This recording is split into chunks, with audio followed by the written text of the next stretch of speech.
બાની ઇઝરાયલમાં એક સ્ત્રી હતી. તે ખૂબ જ ખરાબ ચારિત્રહીન સ્ત્રી હતી. તેના કોલોનીના લોકો સાથે ગેરકાયદેસર સંબંધો હતા.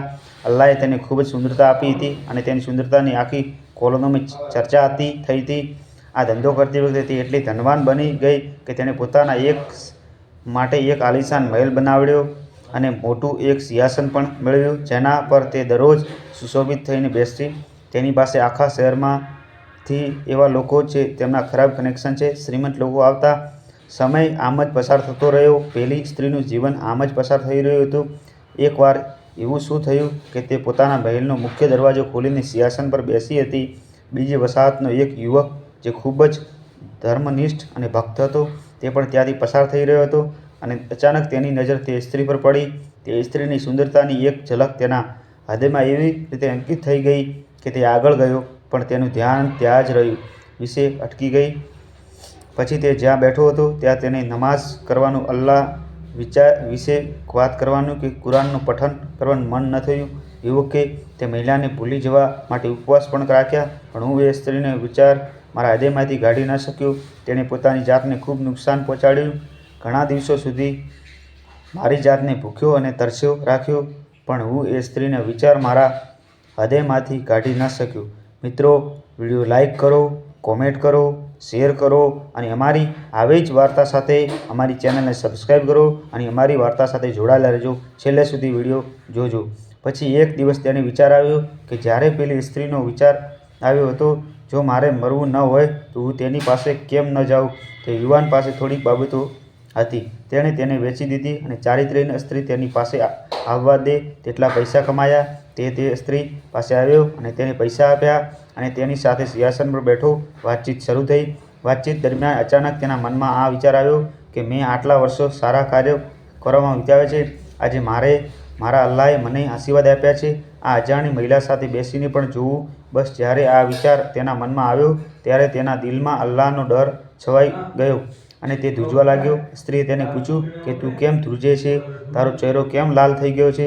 ત્યારે યુવકે કહ્યું, મારી તબિયત સારી નથી.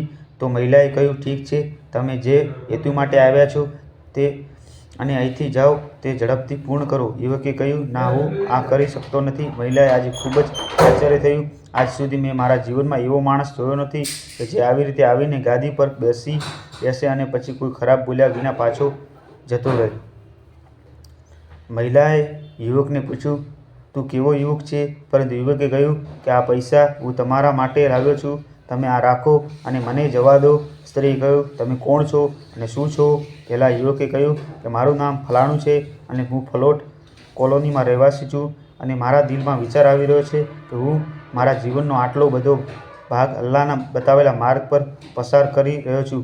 આજે મારો અલ્લાહ મને તમારી સાથે બેઠો પણ જોઈ રહ્યો છે.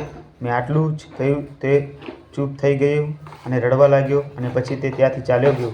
યુવાન ગયા પછી સ્ત્રીને થોડીવાર સાથે બેસી રહેવાનો સારો અને ઉમદા સાથ મળ્યો.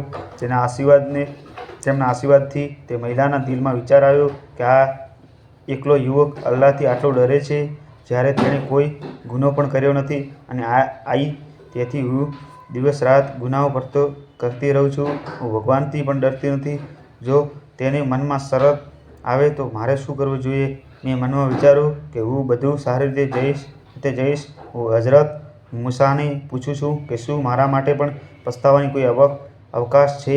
તેણી તેના ઘરની બહાર નીકળી અને હઝરત મૂસાને મળી. જ્યારે મૂસાની નજીક પહોંચી ત્યારે તેણે જોયું કે તે સમયે મૂસા બની ઇઝરાયલના લોકોને સલાહ આપતો હતો. તેણે એક માણસ દ્વારા સંદેશ મોકલ્યો, જાઓ અને હઝરત મૂસાને કહો કે આટલી સ્ત્રી તેને મળવા માંગે છે. તે ખુદાનો સેવક છે.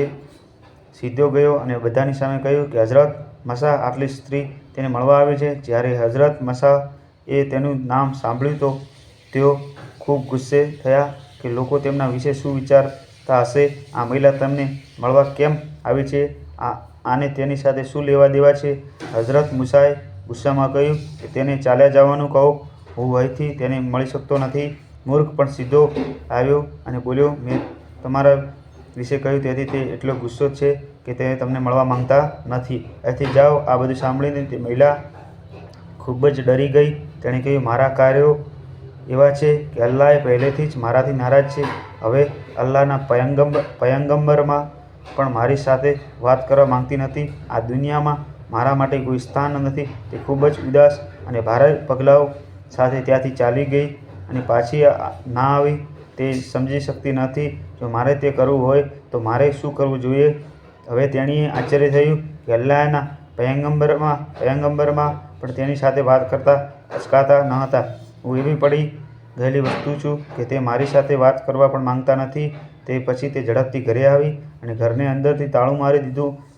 તેણે તેના એક વડીલ પાસેથી સાંભળ્યું હતું કે જ્યારે પણ કોઈ વ્યક્તિ તેના અલ્લાહને અથવા ભગવાનને પ્રસન્ન કરવા માંગે તો ત્યારે તેણે પ્રણામ કરવો જોઈએ અને તે અન્ય કોઈ રસ્તો સમજી શકતું નથી. મિત્રો, મારી વાર્તા તમને કેવી લાગી કોમેન્ટમાં જણાવજો.